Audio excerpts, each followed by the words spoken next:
What's going on? What's going on, everyone? How you doing today? Man, I'm excited about this conversation that we're about to have here. And man, I got some brothers here that I think are going to just really provide some dialogue to you. For those who are just joining us, welcome to the No More Hiding podcast. And this is our pillars to progress: Black men leading up, leaders uplifting communities. No, and this podcast is brought to you by No More Hiding Ministries. And I'm your host, Dr. St. Rice, the founder of No More Hiding. And I'm thrilled to have you join us for another powerful episode airing first and third Thursdays of every month. And we're right here, 8 o'clock on the time that you see right now on the station that you're joining us in. So thank you for being here. We know that you could be anywhere. We know that there is a game going on right now. And so, you know, some people are like, okay, look here, you know, it's my game is happening. But thank you for joining us. Before we dive in, let me share a little bit about who we are. No More Hiding is a progressive organization with a mission that resonates deeply in today's topic.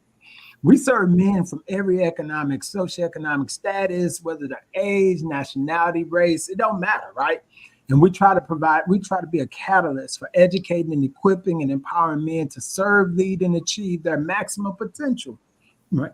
We believe that fostering healthy relationships among men worldwide and providing a space for men to discover authentic manhood. And so our aim is to engage, educate, and empower our community. And that's exactly what we're going to do today. Right? In the world where headlines are often painted of challenging pictures of Black communities, we're here to shine light on the leaders who are writing a different story. These men wake up every single day with the mission as they lift, as they climb, as they break down barriers, as they build bridges for opportunities for the next generation. And their impact is not just significant, it's also inspiring and provides us some hope. Right? So we want to welcome to the stage our brothers, Brother David Hill from Stand Up Ministry, who's transforming lives through faith and action. Mr. Stewart McClain, Brother McClain of All Hoods Unite, and he's providing unity in the neighborhood through the progress of finances.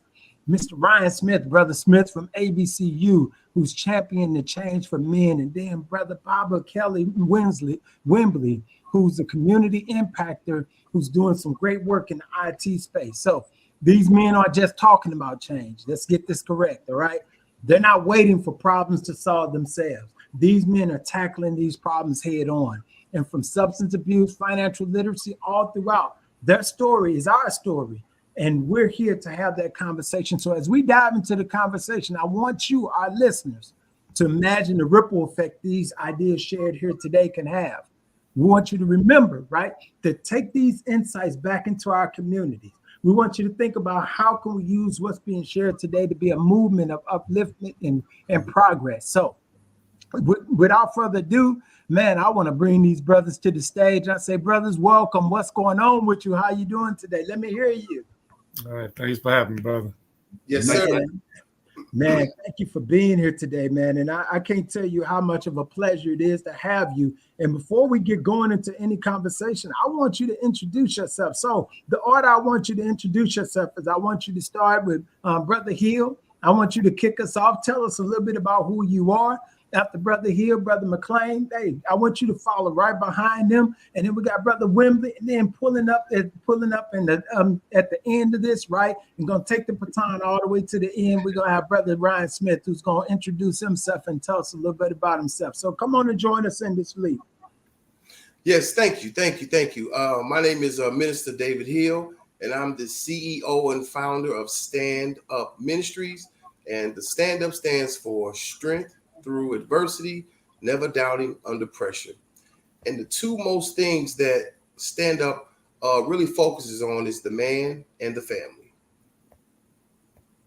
Okay, my name is Stewart McClain. I'm the founder of All Hoods Unite. Did you know in St. Louis, Missouri, the poverty rate is 19.6%? This means that nearly 1 in 5 residents lives below the poverty line, highlighting a significant need for financial literacy programs, food assistance, health resources in the area. At All Hoods Unite, we empower those facing poverty with financial literacy. We provide essential food and resources and promote global health and wellness. And I just hope you join us in creating a brighter future for families in need.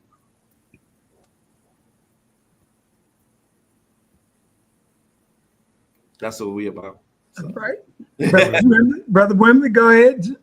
My name is Kelly Wimbley. I'm with Open Source IT, founder of Open Source IT. We teach technology, work with children as well as the seniors, basically bridging the digital divide in order to make sure that our community knows how to utilize technology to our benefit.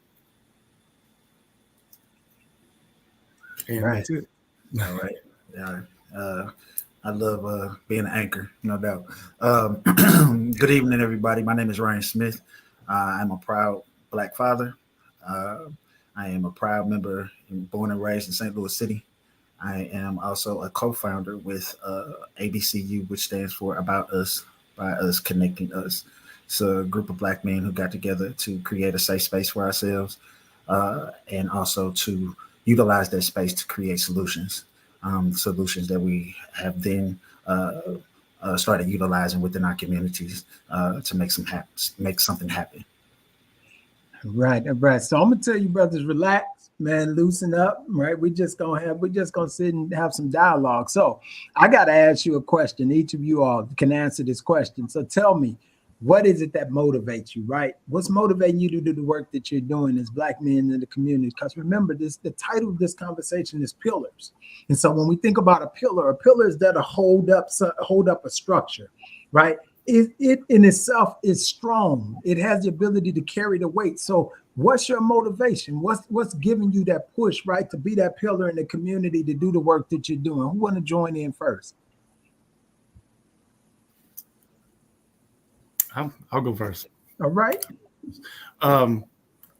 It's important to me to see our community develop in whatever. It could be cultural.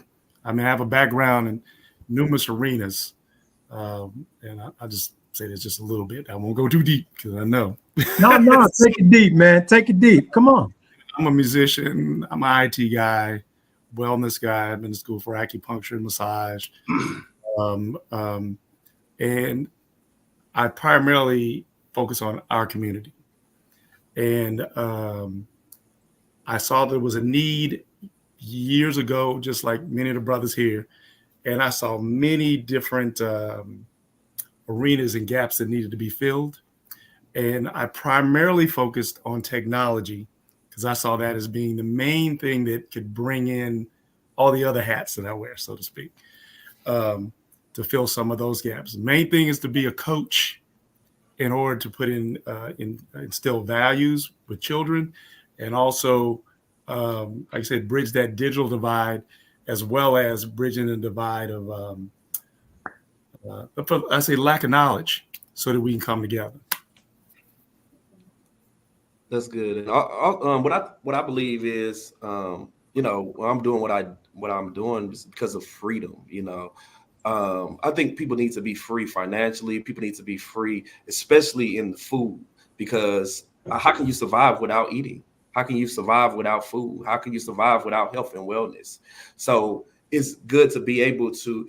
You could talk to me all day, but if I'm hungry, I'm not listening. So when you're able to feed somebody's belly and you're able to educate them on health and wellness, and you're able to educate them on financial literacy, you're helping them to be able to have a roundabout in their lives so they can be able to be free. And that's all I'm about, is freedom. I want to see people free. Yeah. There you go, brother. My name is, like I said, Minister David Hill, and I have a ministry. And what my ministry focuses on, and when I say the man and the family, it goes back to exactly 7 years, 8 months. That's how long I've been clean. I'm in recovery, and I was just in a place where I wasn't happy with who I was and the things that was going on in my life. And when I say I cried out to God, some of the things that I was saying to God, I can't say to you all, but I was really upset. And then in a moment, I heard God said, "Now we can talk." And I thought I was going crazy, you know what I'm saying? And it just led from one thing to another. But the bottom line was, God has showed me what my life had became.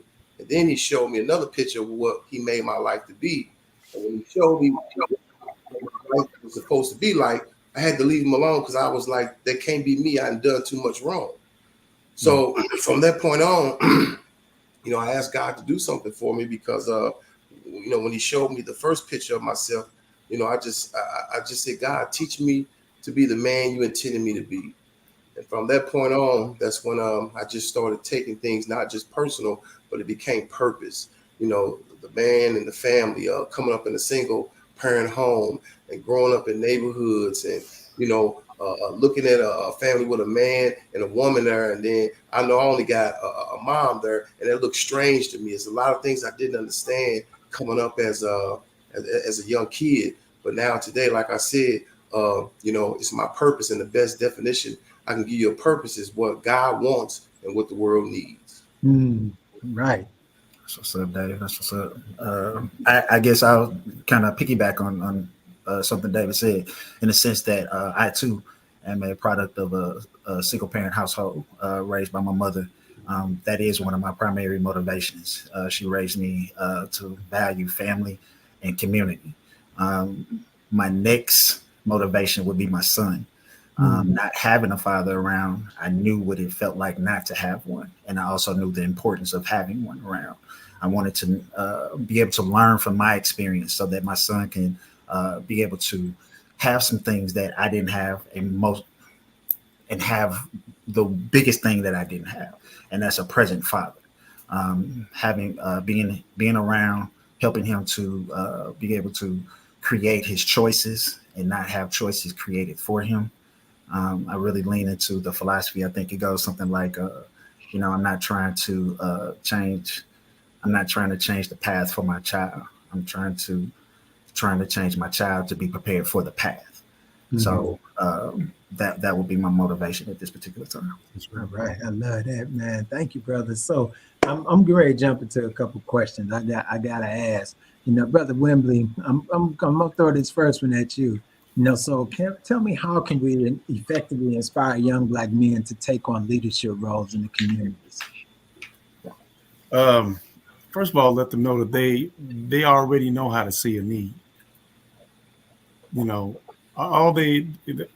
Everybody knows how to see a need, and the main thing is showing them that there are tools out here.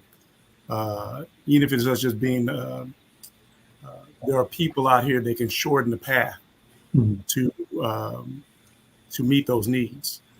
So, like many of you, I'm sure all of us have had mentors, and a lot of times when we're younger, for lack of a better way of saying it, we're a bit hard-headed.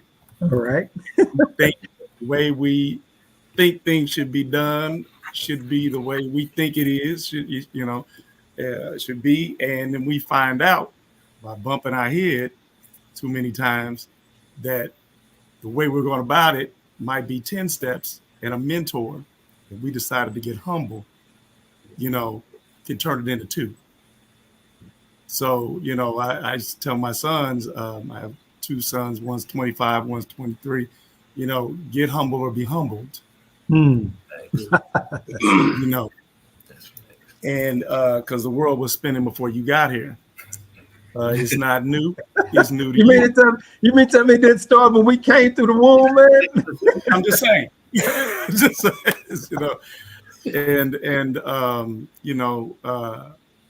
Like the brother just said, I didn't have my father growing up as well. And I learned that when I was younger I said, one day I'm going to be a father. I want to be one.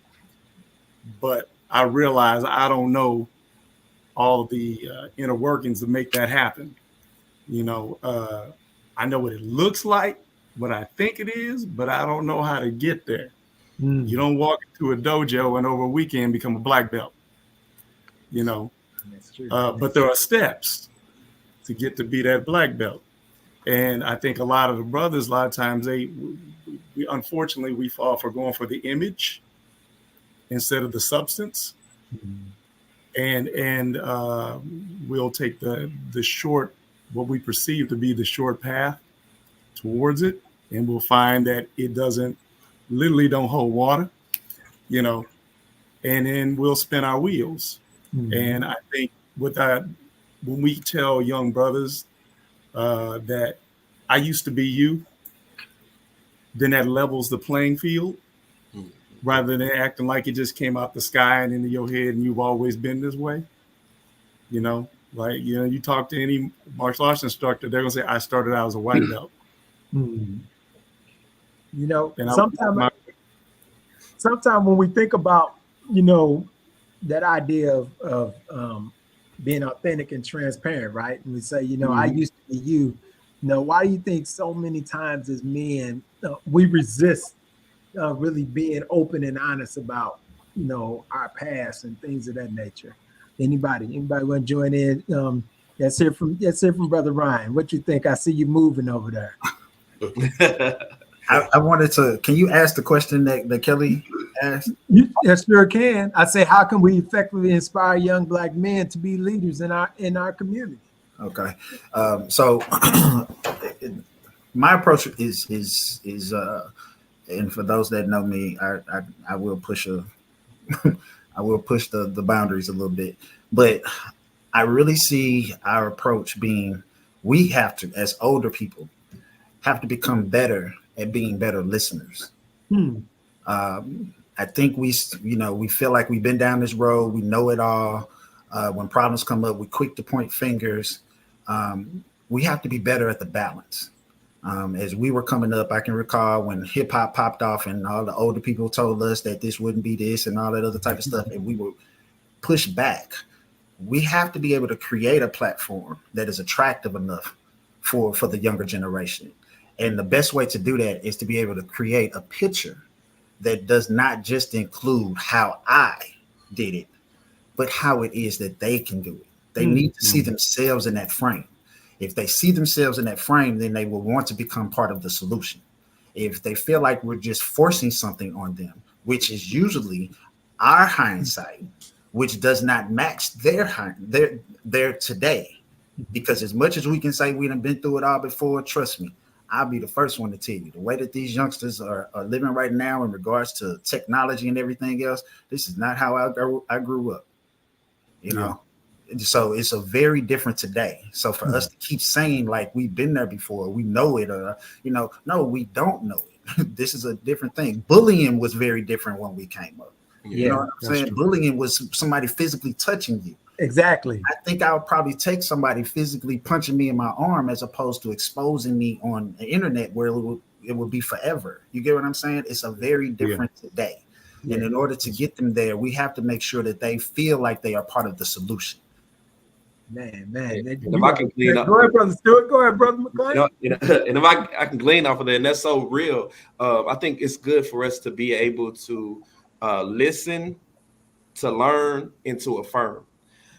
We have to begin to listen to what the children are saying, you know, what they're saying to us, what's their aches, what's their pains, what's their hurts. Then I'm not going to just listen to you, but I'm going to learn more about what you're talking about. So show me what's going on. You know, I want to be able to have the knowledge so I could be able to affirm the situation.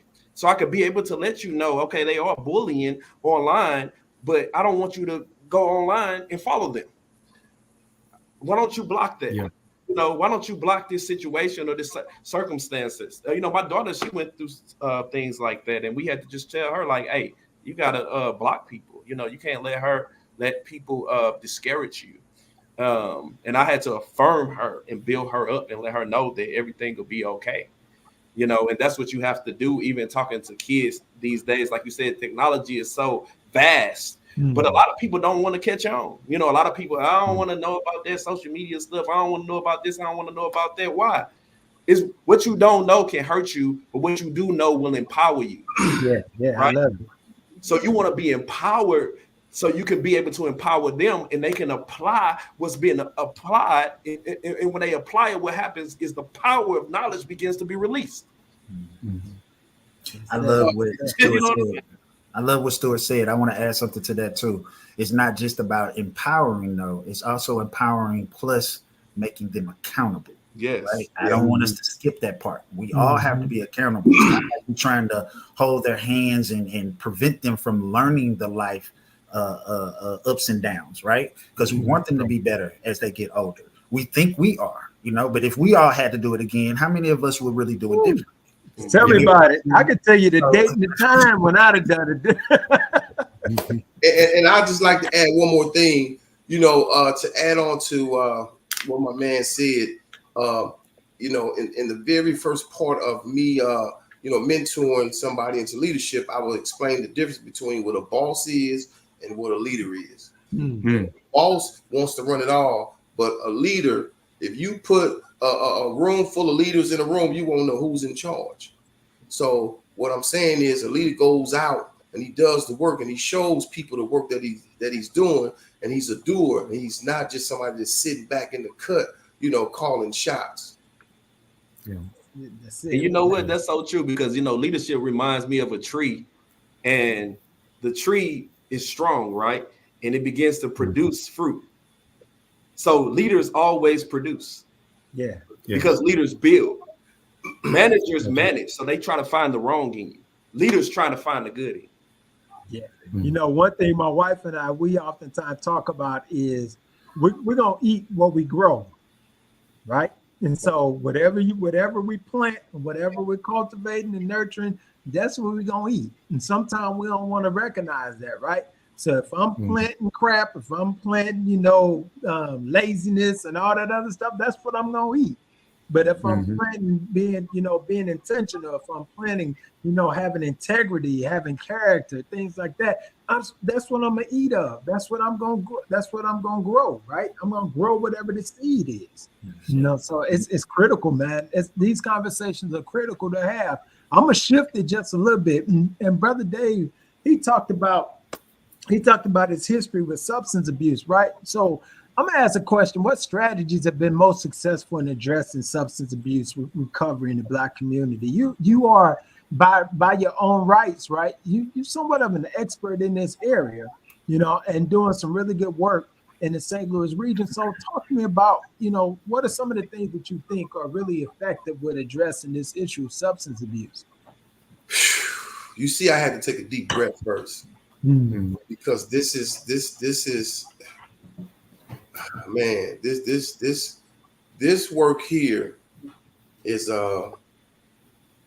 it's never ending.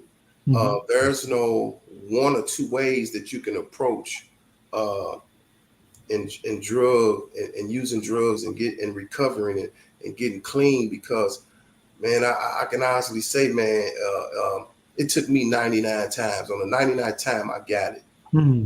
For each and every individual, it's something that clicks on the inside. And when you have a made up mind, I don't care if you don't have all the tools or you don't have everything you need. All you know is that you're not going to ever use again. And like I said, that was a long fight for me. But in the same sense, for number one, St. Louis need more drug centers. Okay. Yeah. Number two, we're dealing with a whole nother level of drugs now, because you had your this, and you had your that. Now fentanyl is in every single thing that's out there, and this fentanyl is, man, it is, I can't even find the right words, man. The drug recovery and really saving a person's life. That's a lot. Listen. And what I'm doing, I'll just be getting a good start, and then I'll die. It's really it's a conversation that we can continuously have on a daily basis.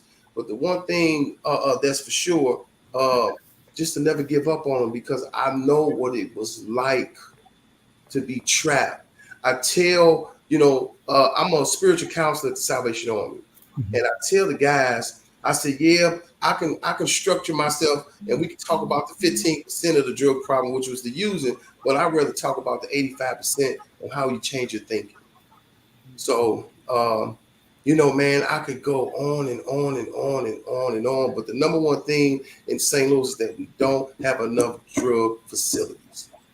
Ryan, I think that speaks into your world, man, as a community health worker and a social worker. Bring it on. I saw you over there itching. No, I was man. Right. Shout out to David and Salvation Army, bro. Salvation Army is one of the few that we do have. Man, I got so much I can say on that. I'm gonna try my best to keep it as short as I possibly can. David, I'm so proud of you, my guy, for not quitting. Like you said, 99 times. There's so many times that I know so many people who, just gave up, right? So shout out to you, man, because I know that journey is difficult. When it comes to the drug world, you are like the black man is not properly represented when it comes to this. If you want to, I don't know the exact numbers, but I can tell you this: black men are dying at a very different rate in the St. Louis City area than anybody else. And at the same time, what David alluded to is that those same inpatient treatment programs are dying out as well. So I can remember growing up, and you can go somewhere and be in treatment for 30, 45 days at a time or whatever. I'm not going to stand on it, but as far as I know, there can only be probably about that take people with no insurance, 3 or 4 of them in the city. Yep. One of them I know for sure is Queen of Peace, which only takes women. The other 2, Salvation Army, that I know for certain, they're co-ed. So think about how that takes down. And we're talking probably 16 beds a piece. That sound about right, David? I work at the long-term treatment over on Vanderbilt and Forest Park, so it's a 6 months program. So we have 100 beds over there, but we barely filling up 50 beds. Yeah, yeah. It's a very the problem is that I think, and this is just my opinion, I think what happens is that people start trying to create a band-aid that they think is going to cover all cuts. Right. So when you start talking about bringing in Suboxone, which I have a lot of love for Suboxone, but based upon social determinants, everybody's social determinants are not the same. Exactly. You can be struggling with addiction and live in Chesterfield and not have to worry about a meal, not have to worry about getting to work, not have to worry about all those other types of things. But I could be suffering from the same type of heroin and live in the city, and I have to step over the same person that I just got through using. It's a very different approach. And I think it becomes a problem when we try to make one thing fit all. Yeah. Man, I'm telling you, man. And I knew you brothers was gonna jump into this. So I gotta bring Brother Stewart into this conversation, man, because he's doing some great work out there in the entrepreneur and the finance area. So Brother Stewart, quick question. What are some effective models for promoting entrepreneurship and small business ownership in the Black community? So when you're thinking about this idea of financial planning, because you're all hoods unite is kind of leading the way and doing some innovative things to really impact us in the area of finances. So talk to us a little bit, man. Yeah, what I think we have to partner with people. We have to partner and be in collaboration with people that's in the incubators, that's have access to microloans. I just talk to us a little bit about that. I know you deep in this, so you might have to break it down for individuals that really kind of get it. What does that mean? Incubators are say like I went through a program through Harris Stowe for nonprofit organizations. It was a 10-week program, and afterwards you graduate from the program. So they teach you about how to be able to put your business together, how to be able to launch your nonprofit and things like that. Even though we've been going on for 4 years, I learned a whole lot, and I was able to meet other entrepreneurs that were in the business. And now I just signed up for another cohort, and it's 6 months. So I got to go once a week for 6 months, you know. And also even at my full-time employment, I teach entrepreneurship, and I deal with the justice involved. Okay. That's what I facilitate, sign them up for anger management classes, drug and alcohol. I really am passionate about seeing them win. So I'm teaching a cohort right now. It's for 8 weeks, and we're in our 6th week right now. And I'm just so excited about it. But we have to be able to give them education. We bring in bankers. I have an upcoming seminar called I'm an Overcomer coming up. And we have a financial person coming to be able to teach in the seminar. It'll be October the 5th. But so I'm excited about being able to bring resources to people and let them know that, hey, you can be an entrepreneur, because people think that the federal government causes economic advancement. No, it's small businesses. Most of us, if we work a job, we work for small businesses because they keep the economy moving and flowing. So when they begin to start a small business and they work on a pitch, your pitch is when you begin to tell people about your business. They have pitch competitions out here. You can tell, you got to know your business within 30 seconds, right?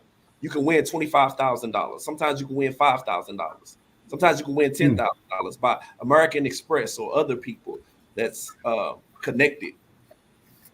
It's a lot of resources out here. Okay. That will be able to help and empower us, but we don't know. And I'm here to educate people. And I'm here to let them know what they need to do to get to the next step so they can be able to prosper. Because even when you go through incubators and stuff at times, sometimes they'll give your organization money. They'll give $1,000, $5,000 just by going through the program. And a lot of people don't know that. I didn't know until I began to get the knowledge and really began to take entrepreneurship seriously. I always was in entrepreneurship ever since I was pretty young, but I used to own a fitness center in Florissant, Missouri. Okay. Champion International Fitness Center. I have I've been a serial entrepreneur, but now I'm just focused on my nonprofit, and also I write books. So I have 8 books out, and I'm a public speaker. So, you just got to get people out here and let them know, hey, you could do a keynote. Go volunteer with keynote, people that do keynotes. Go give them water. Next thing you know, you're doing a keynote for 30 minutes and you're getting $15,000. Yeah. Because you just did a keynote for Spectrum. That's it. You know what I'm saying? So it's 3 ways to be able to get in the room. You either volunteer, you pay to get in the room, or you get a mentor. One of the things, you all know that I'm a criminologist, right? And so one of the things that I think about is this idea of social conflict theory. And the social conflict theory says that society is a place of inequality, right? So in our societal structures, especially in marginalized communities, right, there's so much inequity, and there's so much, and this inequity creates a conflict. In other words, I'm doing everything I'm supposed to do. You said go to school, I go to school. You said good grades, I get good grades. You say follow the law, I follow the law. All this, right? And it seems like I can't get ahead. It seems like I can't get a loan, I can't get a shake, whatever the case is. But yet and still you say, well, pull yourself up by your bootstraps, right? Which creates this space of frustration, right? So how do we help men who are dealing with this point of frustration? Say, man, I'm trying to do everything I can, but it ain't nothing happening, ain't nothing going on, right? How do we help? What do we do? I think, to be honest, they just have to keep pushing. And also, we just have to provide them with the resources that's going to be able to help them to get it what they need. I mean, if they need food, okay, I'm going to get you a food resource. If they need to be in entrepreneurship, I'm going to connect you with an entrepreneur. If they need employment, I'm going to connect you with an employment specialist. Mm-hmm. We're giving them the resources they need. And if they feel like giving up, we have to tell them, you can't give up. You got to keep pushing. Things will get better after a while, and we got to let people know our stories. I could have gave up at times in my life when I went through devastation, or I went through heartache, or I went through setbacks. But one of my friends told me when I was younger, he said, man, I'm set back for a comeback. You can bend me, but you can't break me. I'm like a palm tree. I always come back. You always come back. That's it. It sounds like you need an organ, man. I hear you. I hear him coming out. Hey, I'm excited about it, Man, tell me about it. I see some you brothers. It sounds like some of you all was kind of chiming in on that. I saw some heads nodding. Anybody want to jump in on that question? What about this frustration that we sense among, in our community, right? And this issue that we have going on with, man, I'm trying to do the right thing, but it seems like it ain't paying off. Well, how are we dealing with that? Well, I can relate to that. It comes with with me being a spiritual counselor at the Salvation Army. One thing I notice about a classroom full of men, is most of them are in this position. And that means I'm sure I ain't gonna talk too much, I ain't gonna say too much, I ain't gonna let you in. I'll be glad when this is over with. So one of the number one things is that as a man, we have a lot of internal stuff going on, and we don't know how to get it out. We don't know how to share it because, first of all, we don't trust anybody. So we need to be in a room where we can trust people, because what we talk about stay here and don't go nowhere else. So we have a lot of stuff that's going on. Well, I won't say we, but listen, man, I have so much stuff inside of me that I didn't know that was going on until I started talking about it, until I started sharing. It's some things that I can only talk to a man about that I won't talk to a woman about. You know what I'm saying? There's some things that I ain't sure if I want to share this with you. So just let me hold this in. But the best thing about it is that the more you talk, the more you get out, the more you open up, and the more you can become who you were born and made to be. That's it, man. I appreciate that. I want to jump on that one too, but I love to hear Kelly. Kelly, you got something, bro? Yeah. Back to that. We don't trust, and there's reasons why we don't trust. Everybody know why. I mean, I'm from the time you 4 or 5 years old, somebody telling you to man up. You 5. You know what I mean? Like I said, it's like somebody walking to a dojo and you expect to be a black belt overnight. It's like you automatically supposed to know how to handle things, instead of somebody taking you, especially for us, if we didn't have fathers, I say that. And your father can only take you as far as he know. And so I tell my sons, if you only went as far as arithmetic, if I had only went as far as arithmetic, I'm not going to be the one helping you with your algebra homework. You know what I'm saying? So same thing happens with us emotionally, with our emotional intelligence and being able to convey things to each other. So I used to tell my sons, look, it's okay for you to cry because God put tear ducts in your eyes just like he did a little girl. But because you're a boy in this world, the world's going to treat you different if you shed tears over something. Now, the thing is if somebody puts their hands on you, I'm going to teach you how to fight for your right to cry, which is different than you better stop crying and all this other stuff. Give them a fight for your right to be human. Now, it may not change the situation as to what you're crying about, but you change you. And so I see many people drinking, drugging, whatever, because they did not know how to handle those emotions, and they were around people who did not know how to help them with that at an early stage, because they didn't know how to do it themselves. So all they knew was how to pass on what they knew. They didn't mean you no harm, but it was the best of what they knew at the time. The best of what they knew at the time. And a lot of us, I'll even say for us being part of that hip hop generation, when everything went thug, gangster, started out gangster, then went thug, right? At least gangster meant you was organized, but thug don't. Okay. I mean,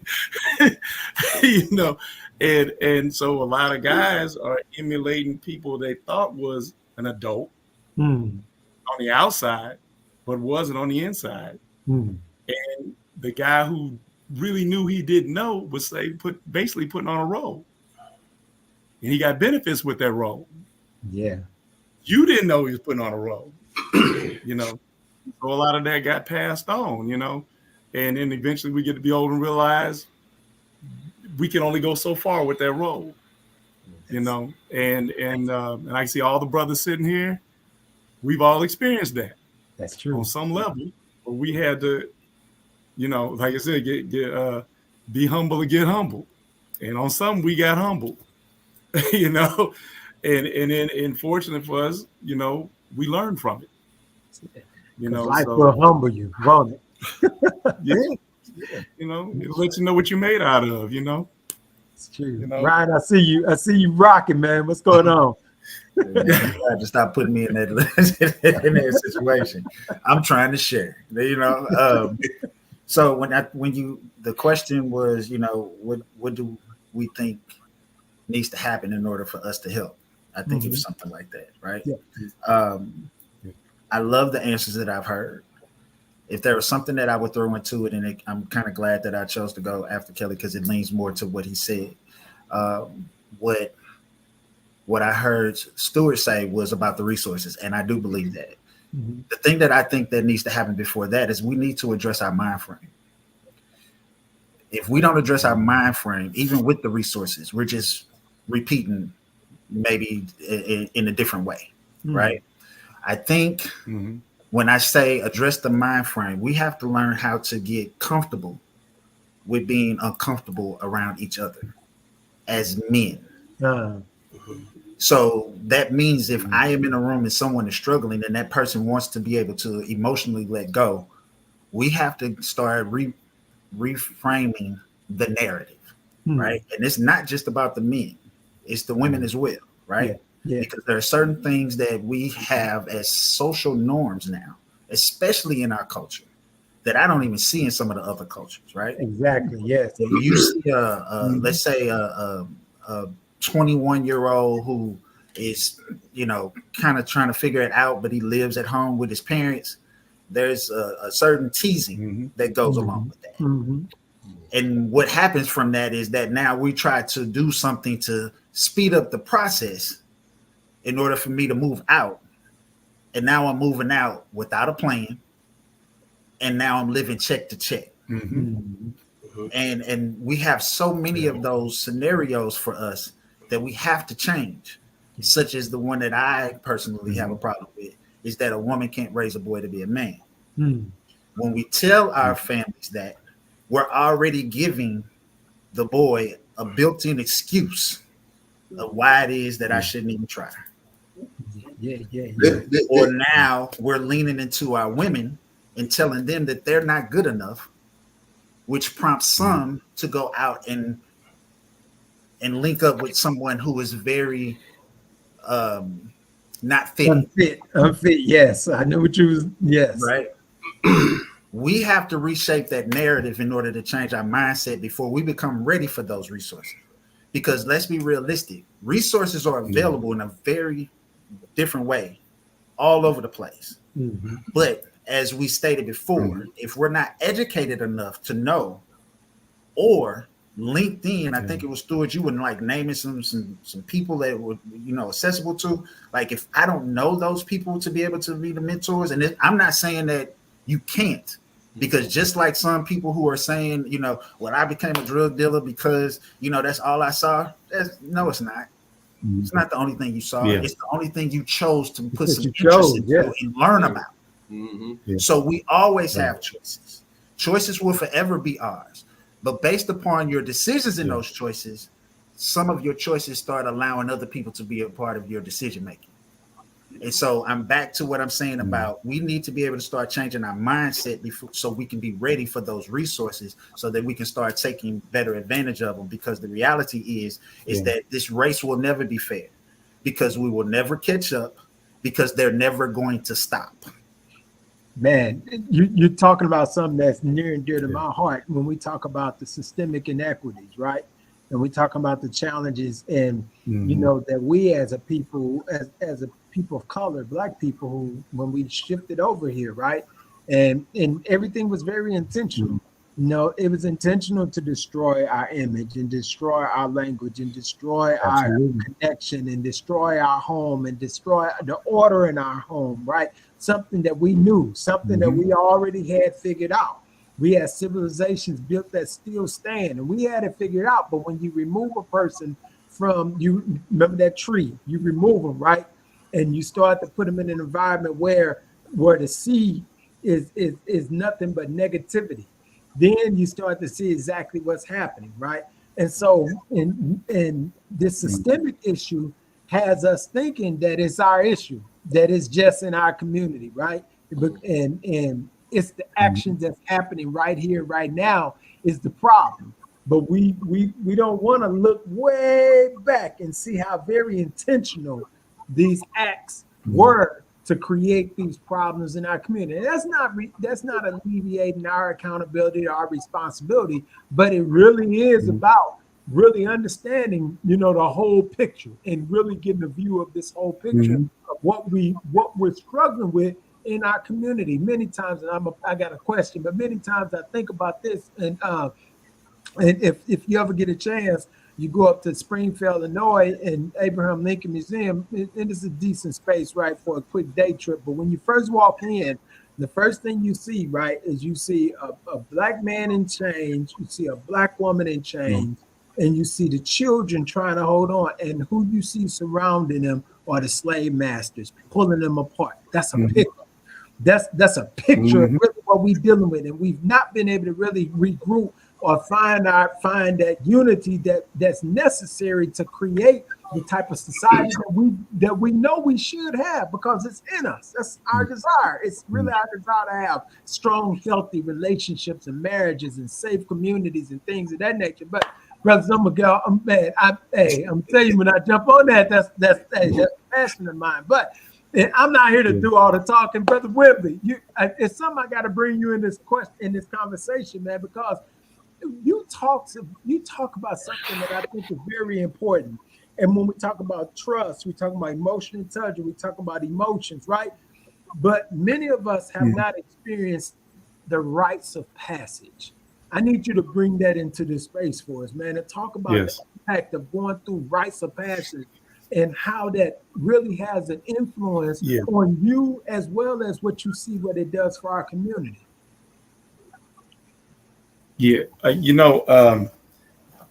when I was younger, I was my mother had me in. I was a Cub Scout, Weeblo, Boy Scout, Explorer. I was all of that. I only stuck with Explorers because girls could be in it. I was a teenager. Anyway, so, but the thing was is that I didn't realize at the time that was a rites of passage. Now, mind you, you move forward into the years later, when I started reading more about our history and culture and things like that, I realized I needed something that was more grounded in us. So I put myself in a group that was here in St. Louis that was more Pan-Africanist. Okay. And they taught us things like a people are people that they feed, house, clothe, medicate, educate, transport, defend, and entertain for themselves. And they all have we have a style in which we do that. We have you have predictability of behavior as a culture. And in that rites of passage, you learn that there are stages of development for when you were a child to, say when you're a toddler or a baby or a toddler and you go all the way up. They taught certain things that the men needed to know, certain things that the women needed to know. Okay. Now, mind you, everybody kind of tweaks stuff along the way as individuals, but you know what the core is. It's kind of like everybody play Monopoly, but at somebody's house they put money on free parking and other people they don't. So you got your own style, but you know what a root is. Okay, and it pulled from different systems. Well, I'll just say this: the organization found commonalities throughout Africa. Okay. And they found that in African societies, and I'm gonna let y'all play African percussion as well. In African percussion, most drums are in families. Okay. You have a father drum, mother drum, and a baby drum. Throughout Africa, it's like that. Daddy drum is bassier. Daddy ain't got to say a whole lot to mean it. Mama drum is always playing. Okay. Baby drum follows what mama drum say and daddy drum. Okay. And that is a theme throughout all of Africa. Okay. That bass, when we hear that bass, that's telling your feet what to do.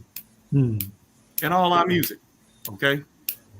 Mama drum, that's more upper body movement. Okay. Baby drum might be something what your hands are doing or something like that, little nuanced stuff. Okay. We've kept that going in our music, but we didn't necessarily know the root of why we do those things.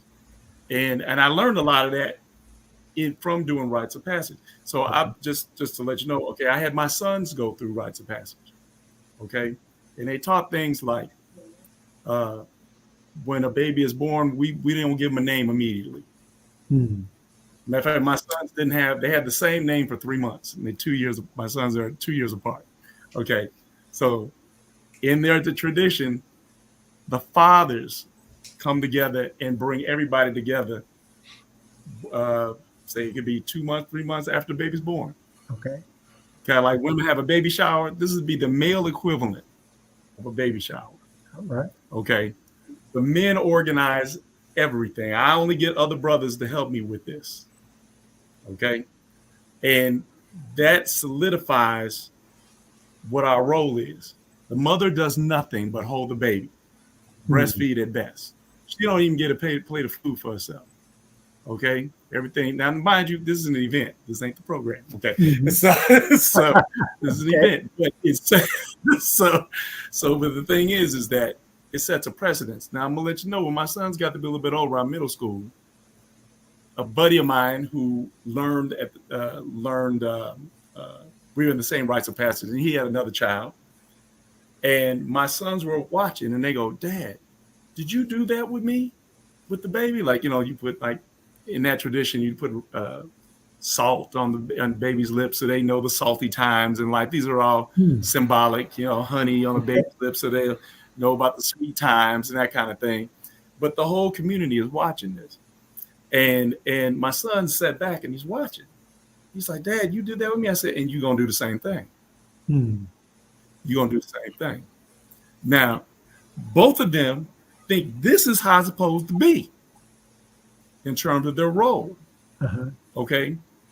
And so the thing is, they go, this real defined. I can tell you, in a sense, my son's backs are straighter on certain things than mine was at their age. It's very clearly defined in their head. Like, I remember my son saying, there was something that happened, and he said, "Dad, of course you do such and such." Of course. He's like 12. Now, I knew that was not a course for me. Now, I would have been one of those fake it till you make it type people, and they made it look like I knew what was going on. But he was crystal clear. This is how I'm supposed to do certain things at this stage of my life. And I sat back and went, wow, that was not me. But because of those, having him kind of both of them go through a rites of passage, it was defined by the community that this is what you're going to do. This is who you are. And it wasn't nothing outlandish. It ain't like they had a walk a grease tightrope over Niagara Falls blindfold for manhood. It was the basic stuff that everybody got to do. It's just the community as well as home is reaffirming it, and I'm a firm believer that we need that. And the main reason I say that is because most cultures perpetuate what works. Nobody been doing something for 1,000 years if it didn't work. Now, I'm not saying everything was perfect, whatever that is, but they will perpetuate what works, And there's going to be people who are going to be a little different in between, but for the most part, to maintain the society, you're going to do what works, and it's going to be consistent. You're going to know how much you own it and how much you're deviating, instead of everybody just being all over the place and hope that it comes together. So anyway, I mean, you can tell I'm passionate about this stuff, but I can tell you, when I look at my sons, my oldest is 25. I just picked him up from the airport today. And the boy travels the world. And I planted those seeds when they were little, saying, you're gonna see the world. Whatever you learn, you're gonna bring it back home. I started saying that when they was 2-3 years old. And that is exactly what both of them do. That's it. The power of knowing the value of being a mother and a father is so. And I'm always telling stories. I'm sure I'm among storytellers. I can tell. So is that I tell my children and I tell students that I teach that, in particular young parents, if all I did was open up a can of SpaghettiOs and add salt and pepper to it, and that's your first experience with spaghetti, you're gonna think that's how it's supposed to be. If I take you to Italy, when Italians start making you spaghetti, you're gonna be like, I don't know what these Italians are doing. When my daddy and my mom make spaghetti in O's. That's it. Oh, because that was their first introduction to the concept.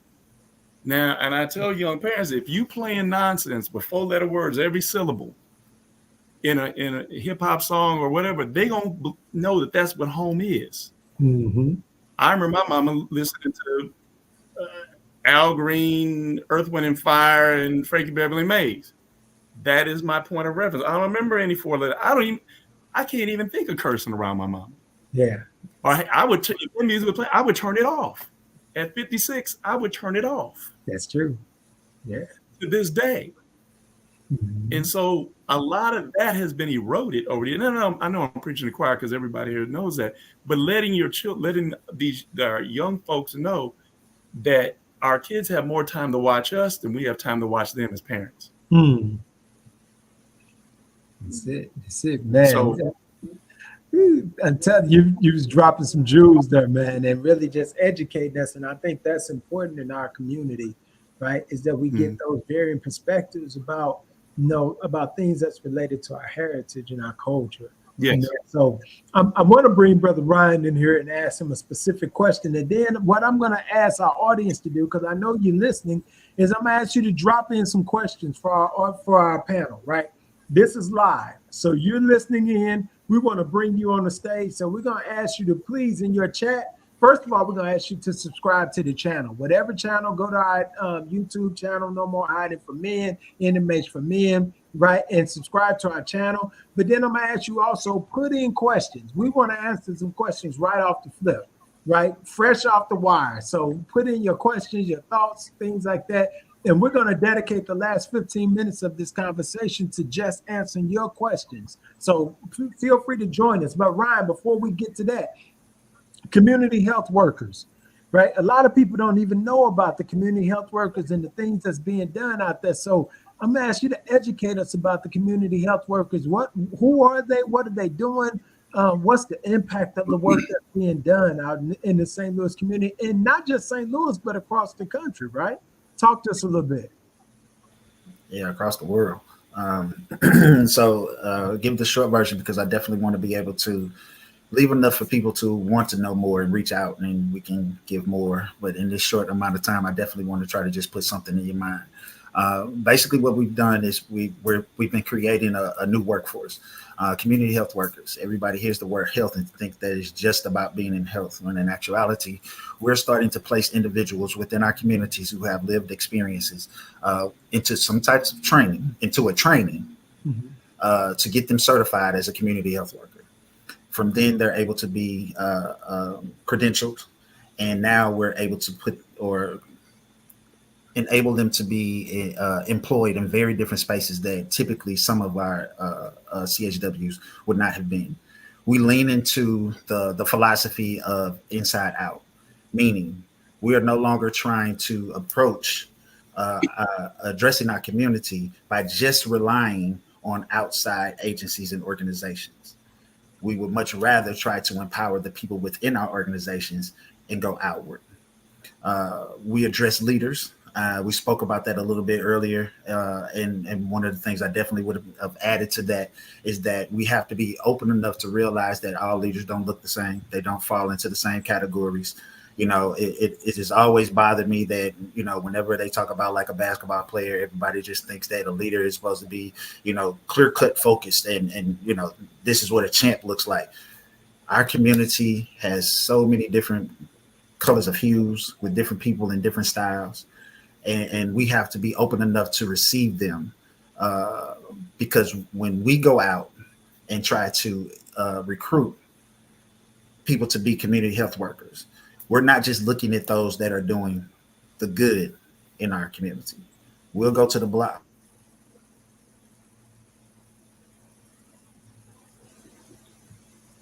The leaders exist in that space as well. And we want to be able to put them on a path that changes things up.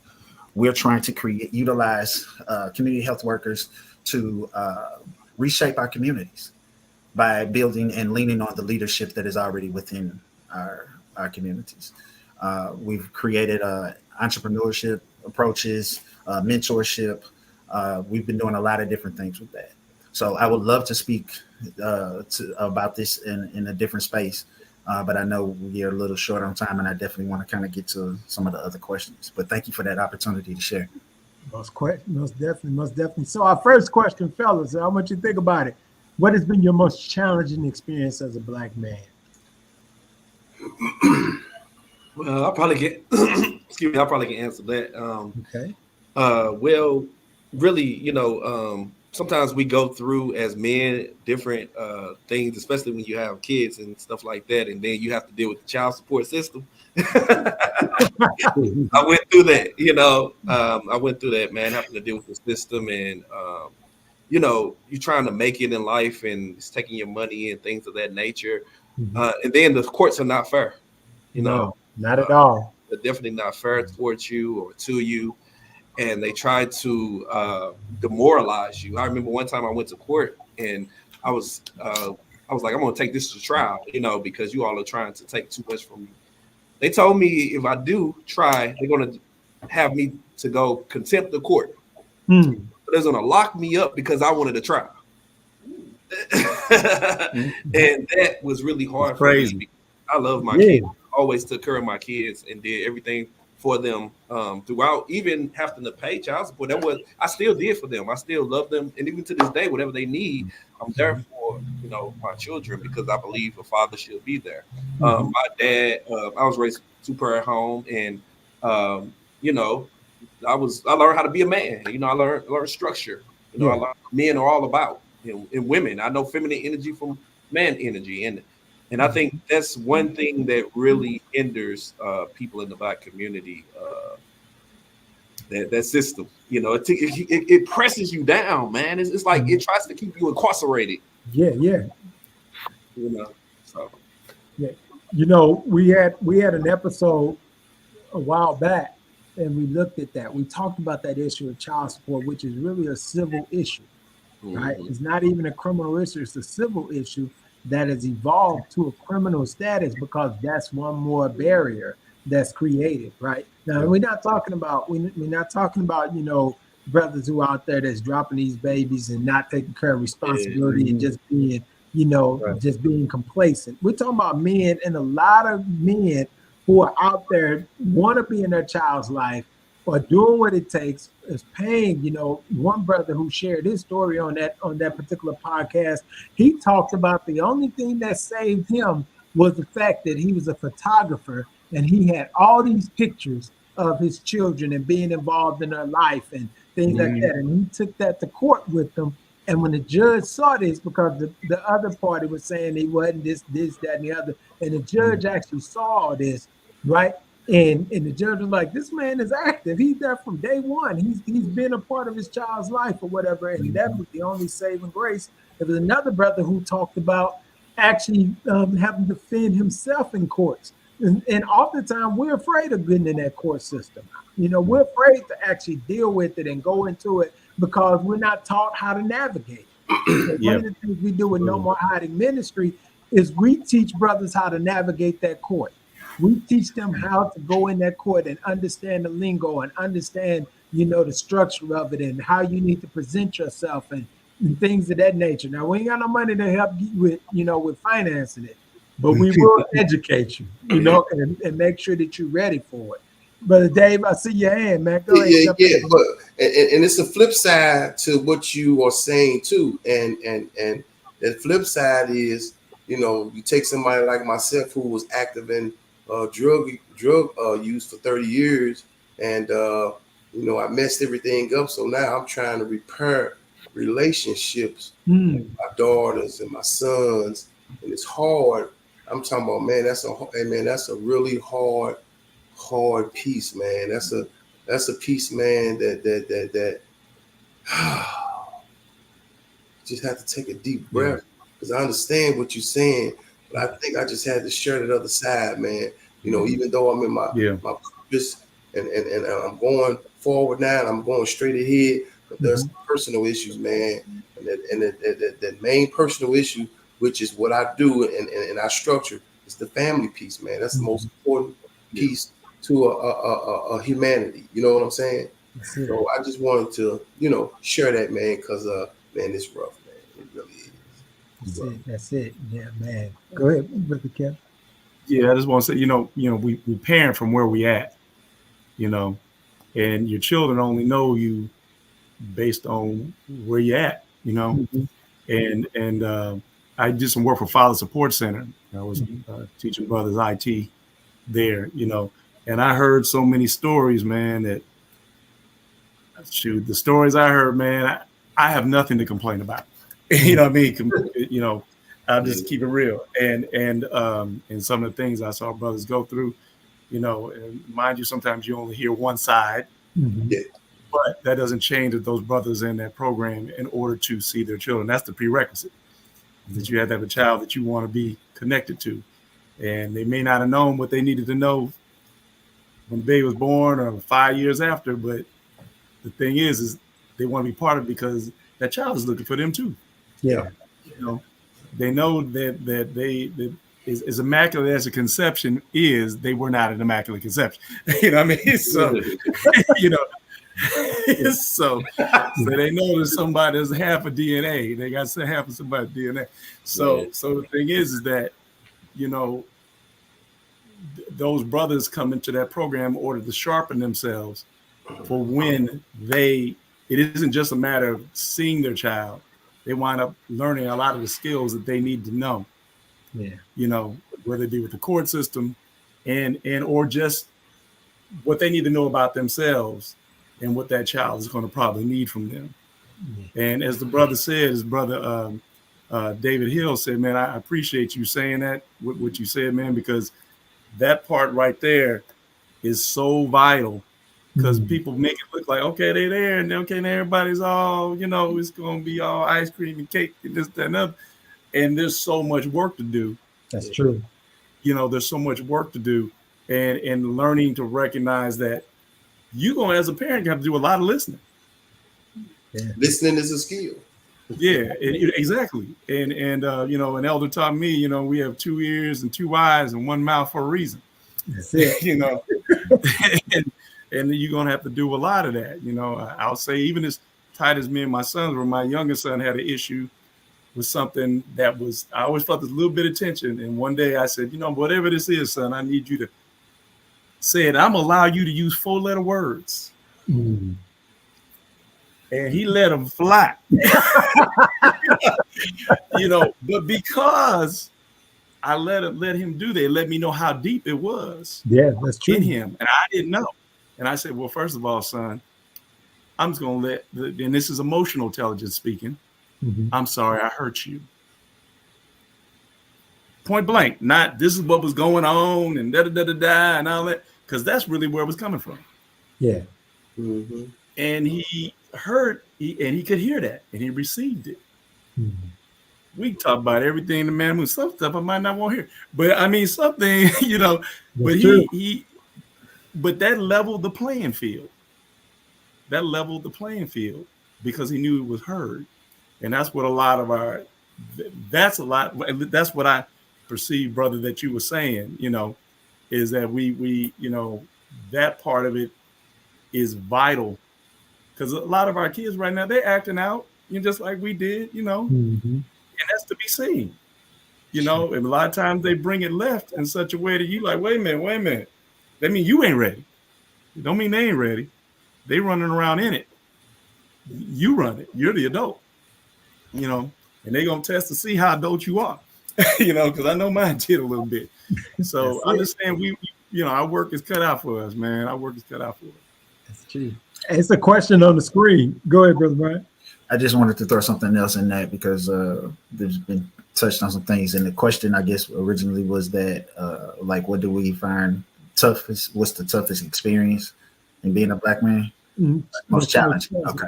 So being in the social service field as a community health worker and a social worker for about 30 years at this point in time, I'm in the community a lot.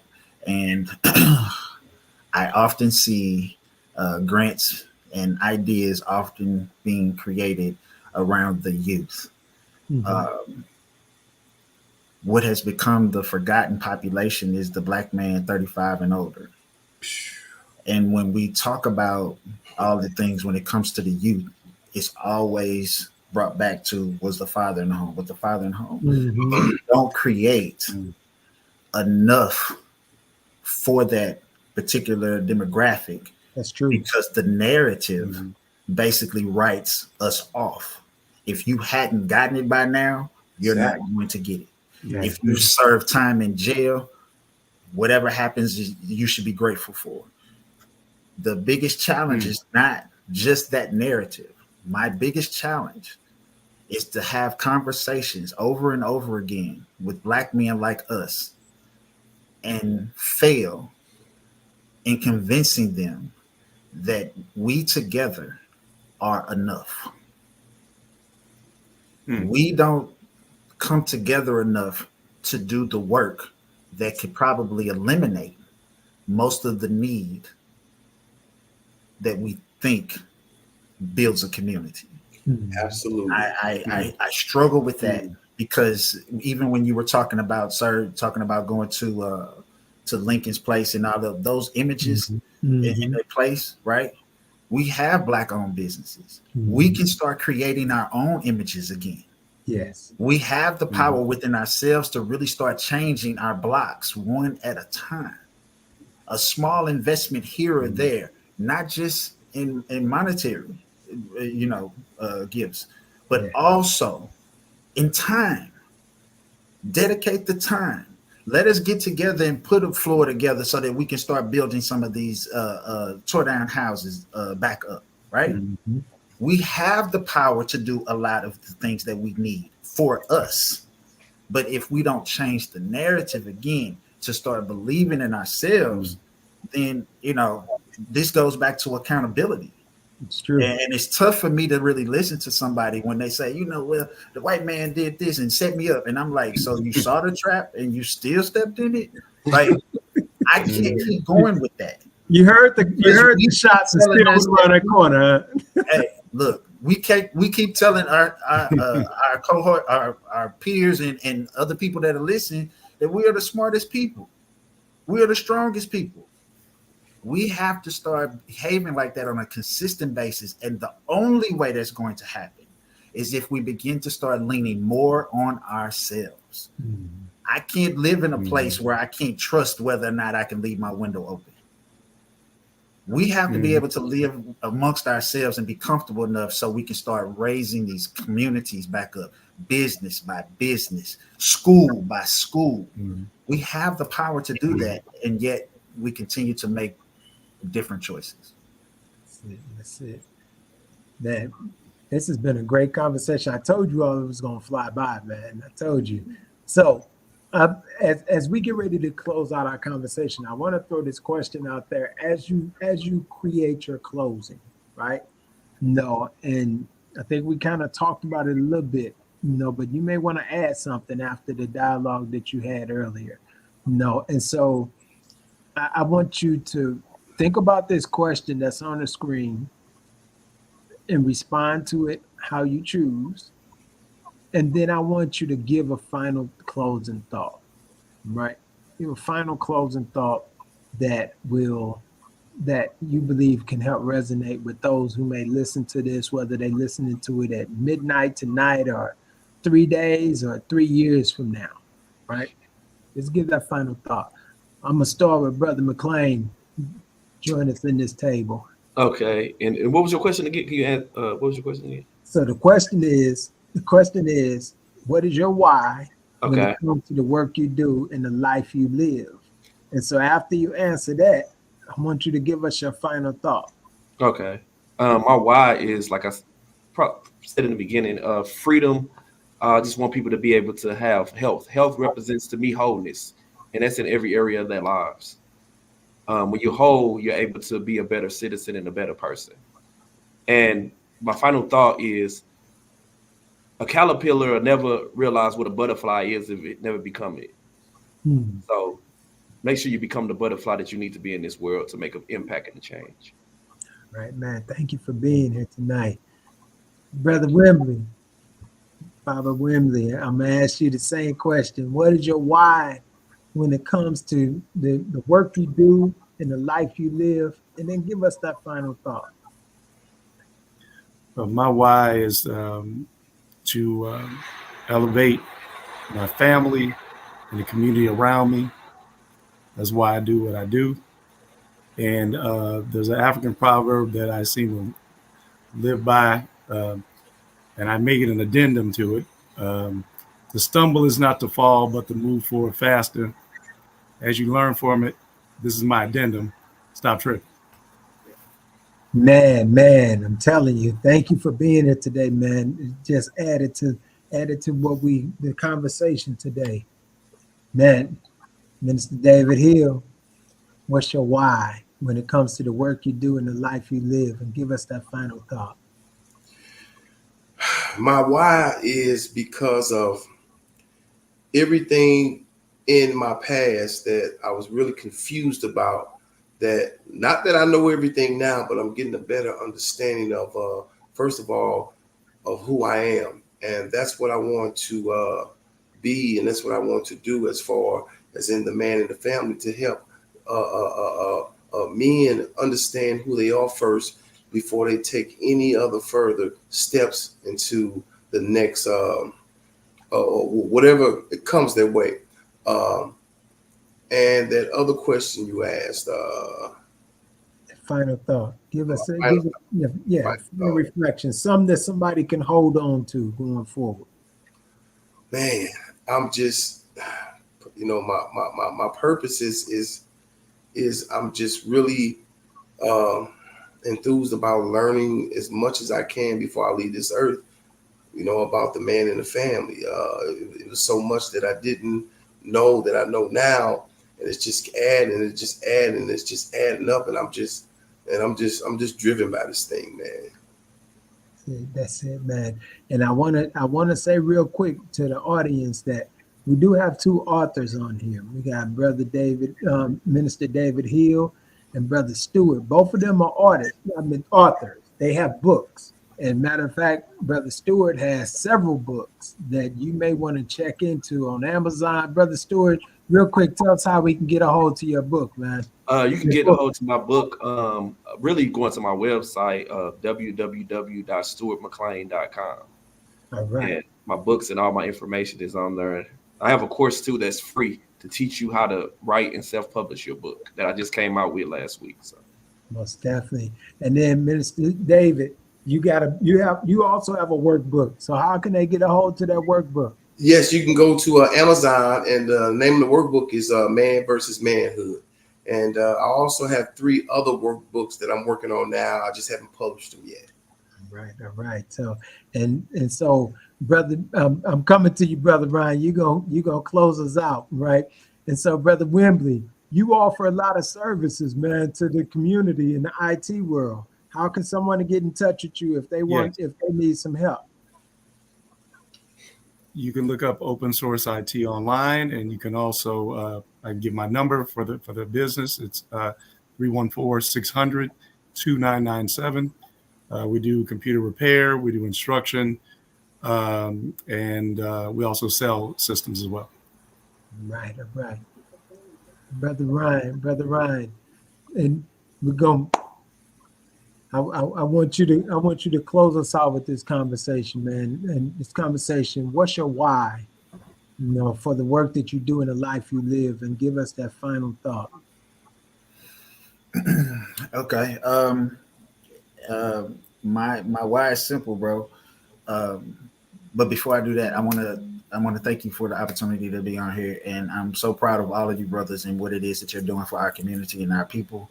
Please continue to stay strong. Reach out if you need. Let's stand together, and let's make sure that we make tomorrow a better tomorrow for our children and beyond. My why is simple. I owe. My mother sacrificed way too much for me not to do better at life. My family dedicated way too much and sacrificed way too much for me not to do better. People in my neighborhood, the neighbors, my teachers, even some of my best friends. There were people who invested in me. I owe. So, and because of that, I need to need to pay it forward. I need to make sure that I am trying to create a space that was made for me, so that as tough as it may have been growing up, my childhood was fantastic to me. but I also didn't know anything else other than, as what was stated before. So my why is to basically pay what I owe and make sure that whoever it is I'm passing it for, which I'm hoping is my son, will do the exact same so we can continue to grow as a community. I was trying to think of something, man. I was trying to play funny earlier, and I was trying to think of something that was a little bit more humorous, right? So if you all haven't picked up on it by now, my approach to things is to stop relying on others and rely on ourselves, right? That's kind of how I kind of go with it. I have some nerd tendencies, right? I like to watch superhero cartoons, right? And some of them are like more adult like, right? So the X-Men, they had this episode where the villain was actually getting the best of them. He was taking them out one by one, right?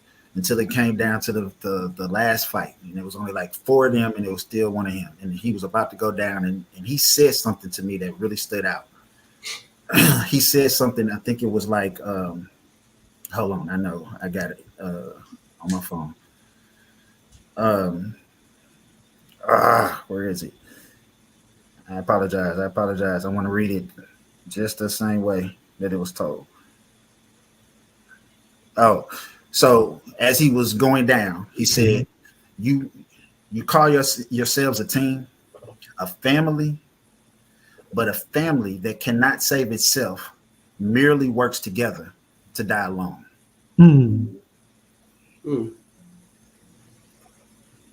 There's so much power in us, and it's untapped.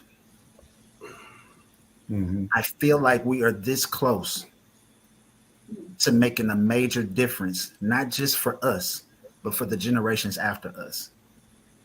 And all it takes is the will and to show up. Man, I'm telling you. For those of you who joined us, man, we appreciate you being a part of No More Hiding in this episode of, Pillars of the Community. These are Black men that's speaking. So before you sign off, I want you to hit that subscribe button. Please subscribe to this channel. Please share this video. Please share whatever it is that, whatever method, and join us. Right as we close our episode, I want to extend a heartfelt thanks to our incredible guest, Brother David Hill, Brother Stewart McClain, Brother Baba Kelly Wimbley, and Brother Ryan Smith. Thank you so much for being here. Your insights and experiences and dedication to uplifting our community is truly inspiring. To our listeners, thank you for joining us for this robust conversation about Black male leaders. I hope you're walking away with something that's going to give you a new perspective or actionable ideas. It's important that you remember that change starts with each and every one of us. Whether you're mentoring a young person, volunteering in your neighborhood, or simply spreading the word about a positive work, make sure that every action counts. If you found today's conversation valuable and the discussion was enriching, I encourage you to share this episode with your friends, family, colleagues. Please put it out on your social media, right? We're going to be back here in 2 weeks, September the 19th, and we're at 8 p.m. And we're going to have a conversation with a couple leaders in the criminal justice system, in the law enforcement system, and these are Black men leaders. And the conversation is going to look at beyond the badge, Black men confronting systemic inequities, because there's a double marginalization that they're dealing with in the community. Right. This upcoming episode is going to be an eye-opening discussion about Black law enforcement officers and the unique challenges and perspectives that they deal with. Until then, I want to thank you again for just being here. We live by our motto, my manhood, my mission. It's a call to embrace our authentic selves and the responsibility that comes with it. We believe in the power of engaging, educating, and empowering our communities to keep striving, to keep growing, to keep moving forward. Because we know that no more hiding is important, because you can't reach your full potential if you're hiding. Thank you again for our listeners. And remember, my manhood, my mission.